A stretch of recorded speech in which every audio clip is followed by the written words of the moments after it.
ఏముందబ్బా అని చూసి ఆసక్తితో క్యూరియస్తో చూసిన 70 మంది కూడా చచ్చిపోయారంట. మరి ఈ మందసముని ఎవరు ఆస్వాదిస్తారు, ఎవరు ఆనందిస్తారు? ఈ సన్నిధి దావీదుకి అర్థం కాదు. ఉజ్జయ మంచివాడే, పాపం చచ్చిపోయాడు.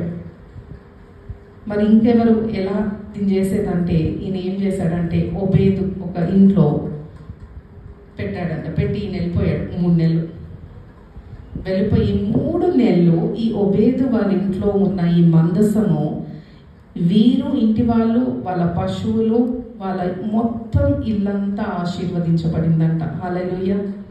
అప్పుడు ఈ ఒక కుటుంబం పడింది అని చెప్పి దావీదుకి తెలిసినప్పుడు దావీదు అప్పుడు పరిగెత్తుకొని వచ్చి, పద ఇంకా మందసం మనం తీసుకెళ్ళిపోదాం అనుకున్నాడంట. ఆ తీసుకెళ్లే సమయంలో దావీదుకి